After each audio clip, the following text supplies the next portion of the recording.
22nd of November 2019, Friday, 3:32 p.m. My name is James and this is Weird But Wonderful. Welcome back. It's your weekly dose of weirdness and exploration into the minds of strange people doing strange things. On this show, we've got everything from psychology journals and peer-reviewed studies to ridiculous news stories, all in the pursuit of trying to understand what makes people tick. But before we get into this episode, I wanted to quickly mention the Patreon. You can support the show for as little as $1 a month. Head over to patreon.com/weird but wonderful. Check out the tiers and you can get anything from early access to episodes, behind the scenes video, updates, as well as bonus episodes, including early looks at other projects that I'm working on. That's patreon.com/weird but wonderful. Go become a patron today and support the show. But for today's topic, psychologist Kurt Smith is going to be teaching us how to make friends as an adult. Look, I know when you were a kid, it just seemed so much easier to make friends. You liked Ninja Turtles. You saw another kid playing with a Ninja Turtles action figure. It's not a doll, Dad. They're action figures. And you went up and you were like, yo, Donatello's the shit. And they were like, I'm more of a Michelangelo man myself. And then you're like, okay, that's wrong, but we'll be friends, I guess. It's a lot easier is what I'm saying. Kurt says that it's not as easy to make friends as an adult. When you're a kid and you wanted to make friends, you could just ask another kid if they wanted to play. There were usually toys or a playground involved, and before you knew it, you were laughing and playing with your new friend. Yes, that's a bit of a simplification, and it isn't always that easy for kids. Nonetheless, making friends as children and even teens seems a bit more natural than it does for adults. As adults, we're busy, we put up walls or focus on family, and then one day we look around and realize we don't have as many friends as we'd like. Maybe we don't have any at all.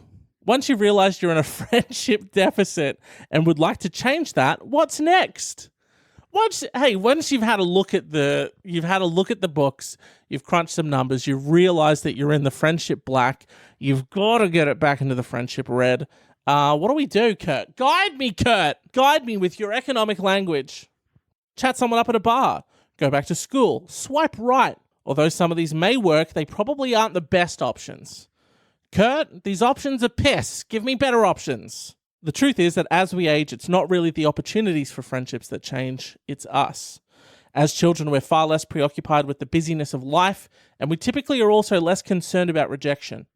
As adults, we not only become busy, but we also become very aware and afraid of rejection. This is part of what makes seeing potential for new friendships so difficult. So what should you do if you want to increase the size of your friend circle? Well, there are a few simple things that can drastically help. Here we go. Kurt's finally getting to the meat of it.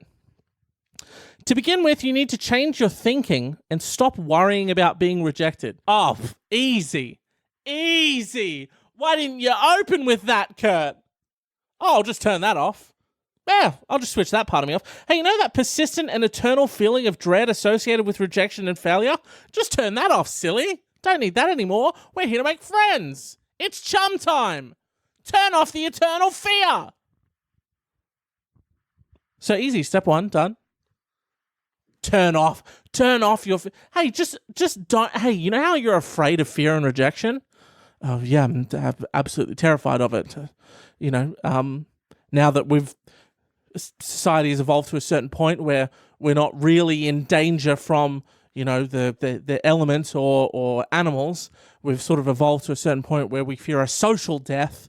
So absolutely terrified to my very core for rejection. Cool, just turn that off. Oh, okay, Kurt. Didn't realize this was going to be so simple. Most people are similar in that they would like to create additional friendships. Think about it. Generally, if you smile at someone, they'll smile back. If you say hello and ask about their day, they will do the same.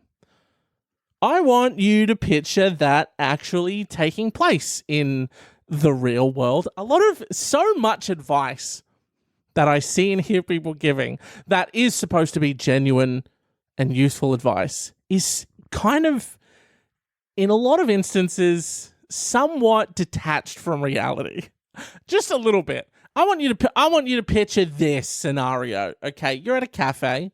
You're at a Merlot. Okay, you've just ordered your coffee. You're standing around with all the other people waiting for your name to be called so you can go get your delicious cup of mud. okay, so you can kickstart your day. Don't talk to me without my cup of joe. So you're standing around waiting for your name to be called with a whole bunch of other people. You're on your phone, you're listening to a great podcast. I've heard about this one, it's a solo podcast, which I've heard can be a little weird. Some people do find the solo podcast a little weird. I have been told that, but hey, we're not going to let that defeat us. We're just going to keep making them. All right, say, this article is for me, okay? I need to make friends so that I can podcast with someone else. Don't make fun of me on Twitter. Okay, so you're listening to a really great podcast. It's called Weird But Wonderful. Or you're on social media, Instagram, Facebook, Twitter, maybe looking at, I don't know, at One Weird Podcast. Or you're sending an email, text message, who gives a shit? You're on your phone, you're staring at your phone, ears out, ready to hear your name. And then you feel that feeling when you're being watched. And you feel eyes just burning into the side of your face. You feel them. You feel the feeling of being totally blasted with some peepers.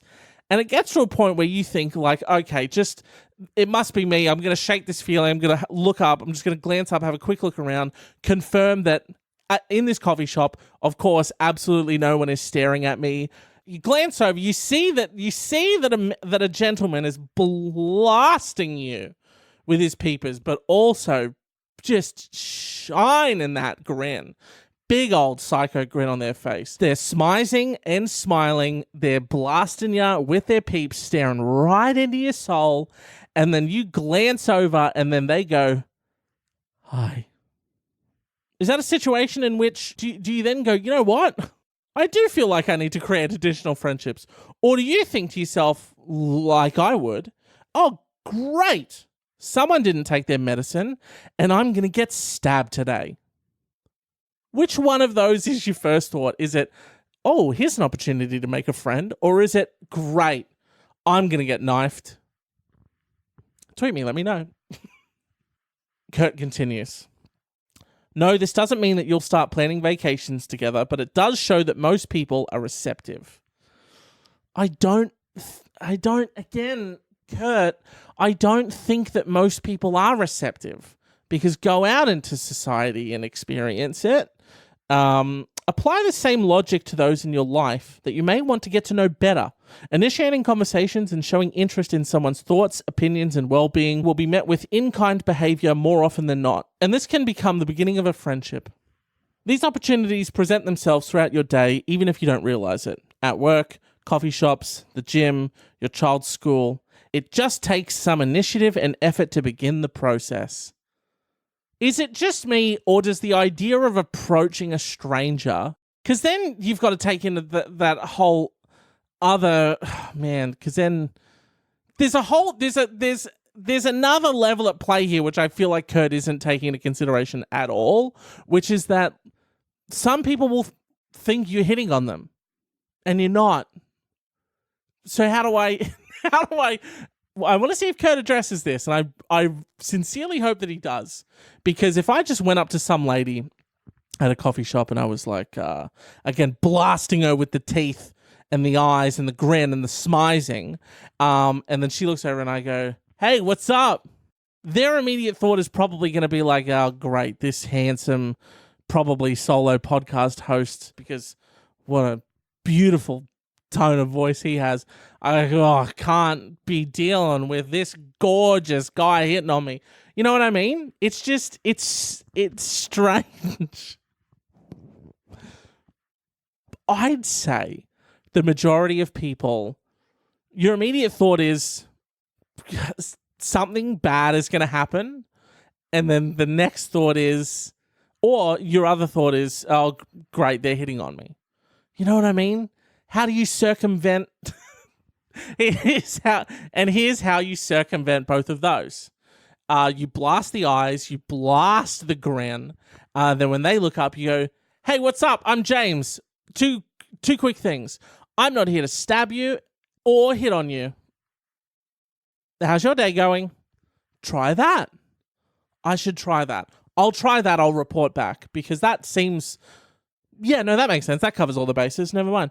The second thing to remember is not to make it complicated. Perfect. I don't think there was anything complicated about me saying, hey, what's up? I'm James. I'm not here to stab you or hit on you. Having a good day? There's nothing complicated about that. You don't need to rehearse. Oh, well, fuck, here I am rehearsing. I should make it more natch. Make it more natch. Hey, what's up? No, that's too... I don't know what that was. Hey, what's up? Okay, more now. Okay, well, let's see here. You don't need to rehearse, plan, or overthink things. See, that's my problem. I'm rehearsing them and I'm overthinking them. Just allow yourself to relax and naturally begin a conversation. Okay, well, I'm a very good conversationalist. So let's see how this would go. Hey, what's up? I'm James. Fuck. Hey, what's up? Getting the almond milk? Cool. Jesus Christ. Oh, I'm so lucky. I'm so lucky that I was able to meet my girlfriend at friends of mine were in a band, and I was able to meet her because we both went to shows. So that was like our mutual in, and that's how I got to know. Thank God. Thank God that's it. Because if I have to do a cold approach, it just wouldn't work. I'd be single and dead. I'd be dead. I'll tell you this right now. If my girlfriend and I didn't meet on the night that we did, I'd be dead now. Did you hear what I just said before? Getting the almond milk? Jesus. Okay, I'm complicating it too much. Hey, that's too much energy. I'm gonna stop. So for you, obviously for me, these aren't gonna work for me. Unless someone approaches me to be friends and does the majority of the talking, we've already established that I'm not going to be able to make friends with probably anyone for the rest of my life. So for you, the takeaway here is, don't rehearse, don't plan ahead, don't overthink things. Just allow yourself to relax and naturally begin a conversation. For me, I have no natural entry point into a conversation, which is what I'm realizing. But also, here's the thing that I know about myself as a 30-year-old human being. I also don't have a natural middle to a conversation, and I super don't have a natch end to a conversation. Never know how to start it, continue it, or end it. Ending it is probably my worst conversational feature because I don't know how to just natch out of it, you know? Some people can natch out. I can't natch out. I cringe out. I cringe out, I awkward out. I kind of like go to walk away, but they're still I don't know how to...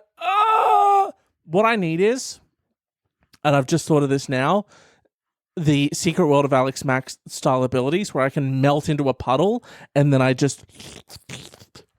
slither away. That's what I need. You'll also need to understand that these things don't happen overnight. One good conversation does not create a lifelong friendship, and it will take time to determine if you're actually compatible and to develop the kind of connection that is sustainable. Not all these attempts will be successful, but that shouldn't discourage you. Most of my social interactions aren't successful, and they have discouraged me, unfortunately. It takes having certain traits, interests, and experiences in common to bring two people together and create a friendship. There are times when those things exist and times when they don't. Maybe that's my problem. He says, desperately trying to cling to maybe it's something other than my own lack of social skills. Why friendships as adults are important. Okay, so up until this point, Kurt thinks he's given us enough information, it would seem, to now go out and just become friends with people. So this is him saying why we need friends. Why is it important for us to have friends as adults? Research shows that new friendships start to decline in our 20s. Studies have also shown that friendships are a big factor in mental and physical health, as well as longevity. In other words, loneliness kills even in a relationship. Friendships help keep us balanced and give us an outlet for expressing our feelings. They also provide substance and meaning in our lives. Caring about others and feeling cared about plays a big part of feeling important, like you matter, and that you have purpose. One of the biggest problems we have as adults, however, is knowing what a friend really is. Many people will say they have plenty of friends. They have work friends, friends at the gym, or friends that they grab a drink with. But are these really meaningful friendships? They may be, or have the potential to be, but without effort, they also just may be acquaintances rather than friendships. Social contact is important, even if it's just superficial conversation. But those conversations are not a substitute for a meaningful friendship. No matter your age, 25, 45, or 85, you are not too old to make a new friend. So next time you have the opportunity, take the risk and begin the process of making a new friend. That's all that Kurt wrote on that one. I don't really feel like someone equipped me with any new tools for...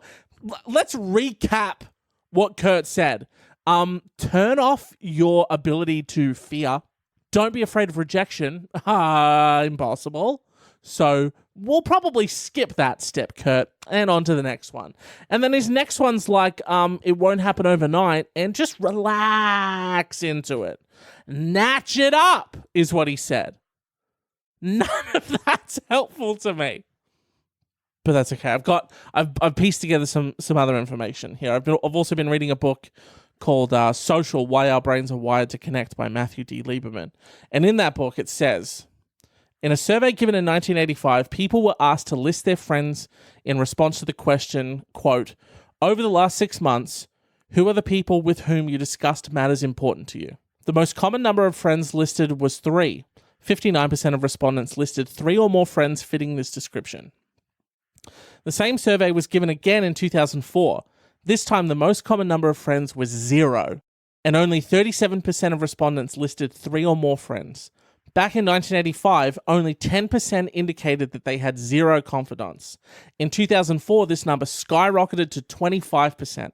1 out of every 4 of us is walking around with no one to share our lives with. Isn't that such like a... It's sad, first of all, but that's such a staggering number of people. 1 in 4 people don't have anyone to share their life with. Fuck. That's so, just hearing something like that, it does kind of make you want to just go out to a fucking coffee shop and say, hey, to someone, yo, what's up? You like coffee? Fuck yeah, dog, me too. Let's tell you what, once a week, me and you have coffee here. Chat about coffee shit. See if we're into anything else. Fuck. 1 in 4 people. That's crazy.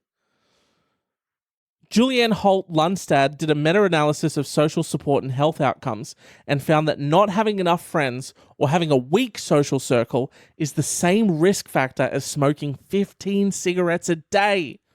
Literally, not having social interactions or not having close friends that we can share things with or share our lives with or just people that we can be close with is so physically detrimental to us. Isn't that crazy?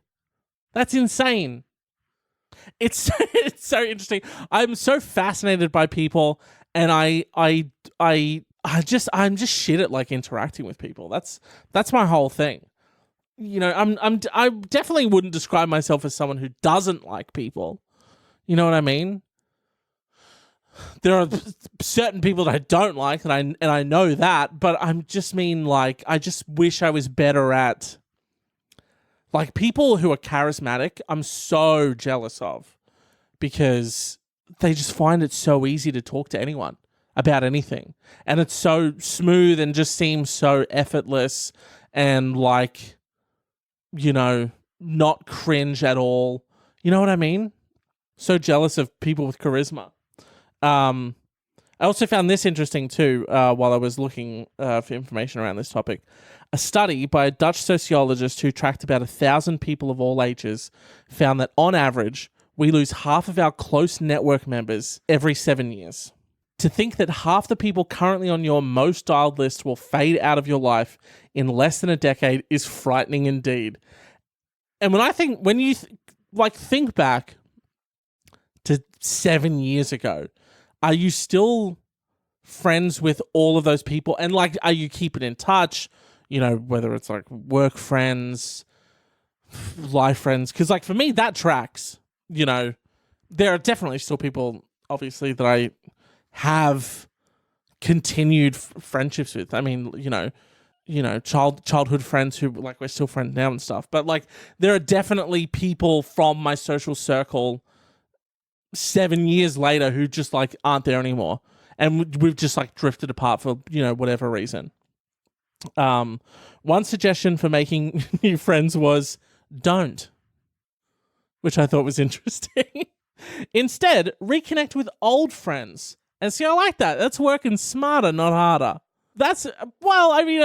Unless you stopped being friends with them for a reason, right? Like, don't just pick up where you left off with someone who you were like, they were a piece of shit.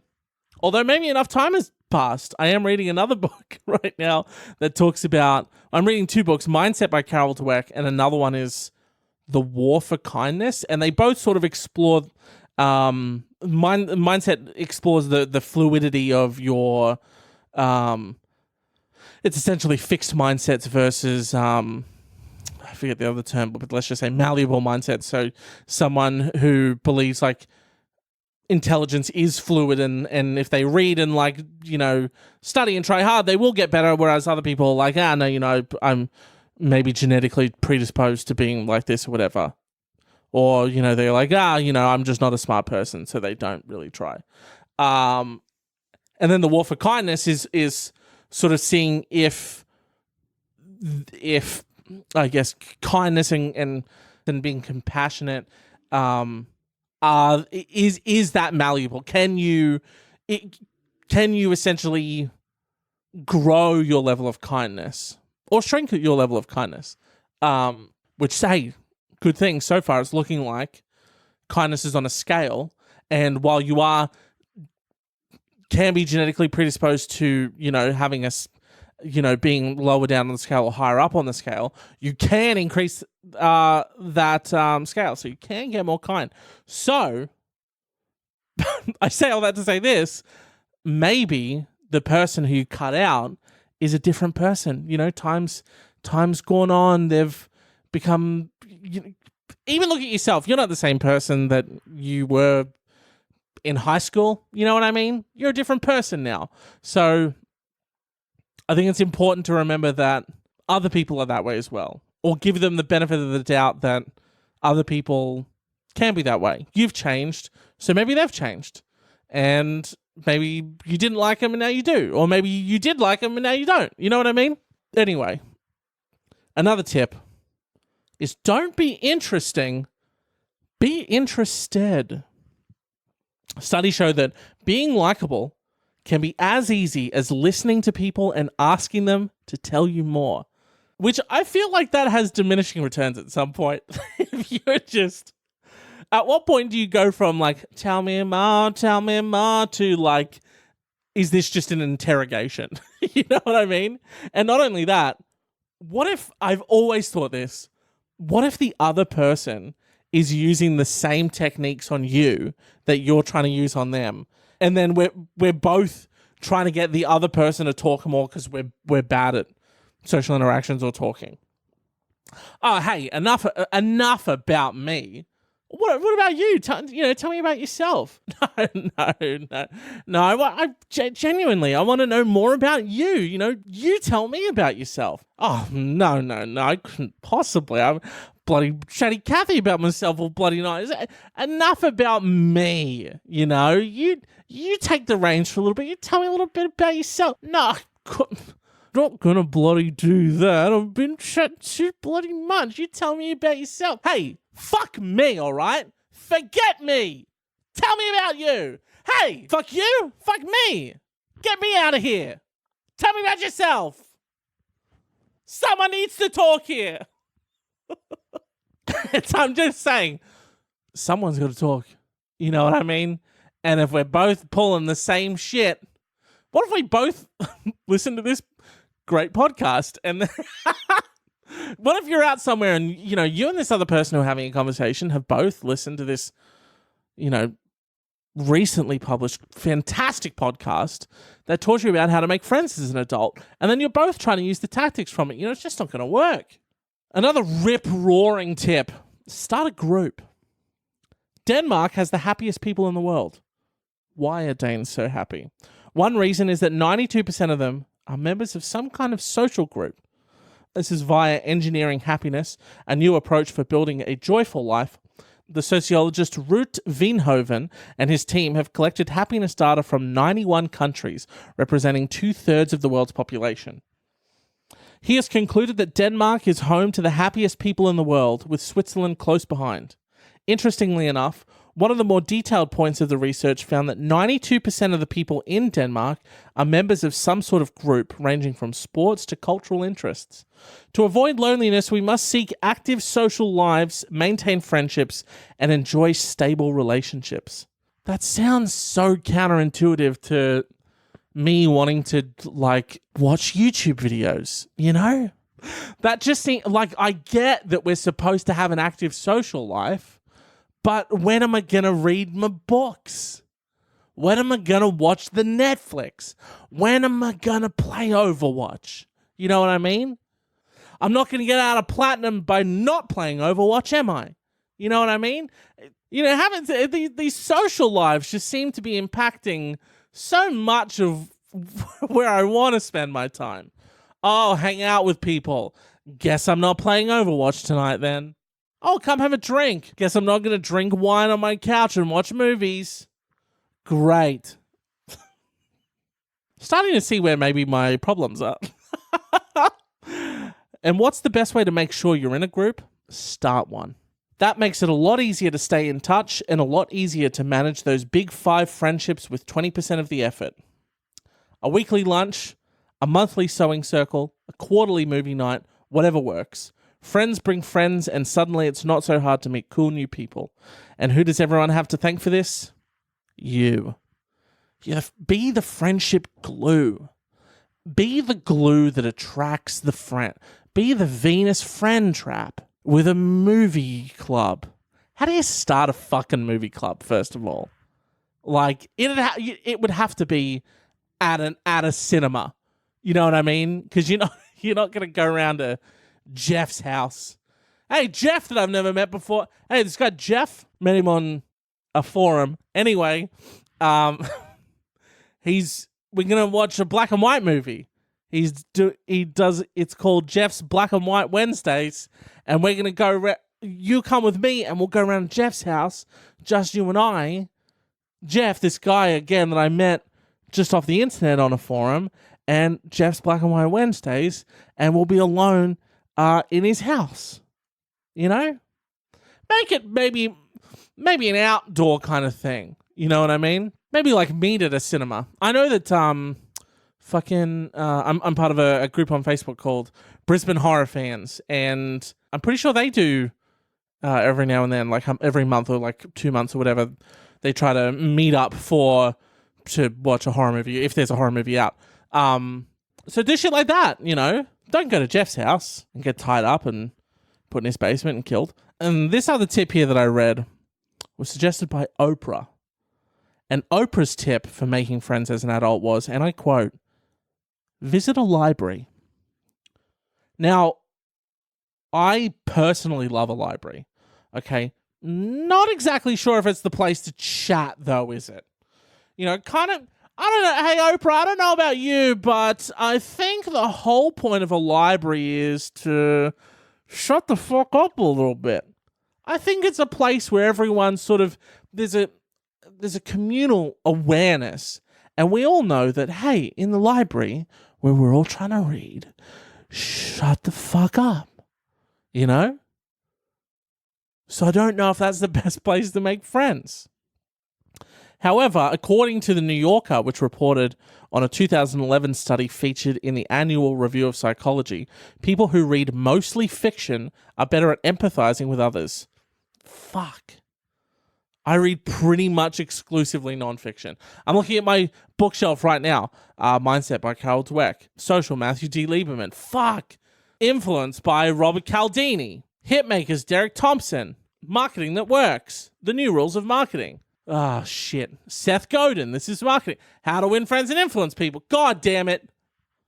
So instead of snuggling up at home with one of the busiest books of 2019, take a trip to your library and see if there's anyone in your favorite section who piques your interest and who's eyeing an anticipated read you can't wait to bury your nose in. Hey, what's up? I'm James, by the way. I know we got to keep it down. It's like a library and stuff. What do you got there? A Gentleman in Moscow? Fuck yeah, dog. I bought that one a while ago and I started reading it. It's a very thick book. Kind of put it back on the shelf. I'm kind of looking at it right now. Never really got to the end of it, but hey, seems like a rad one. Me, just reading the 50 Shades series at the moment. Yeah, it's pretty good stuff. Pretty good stuff.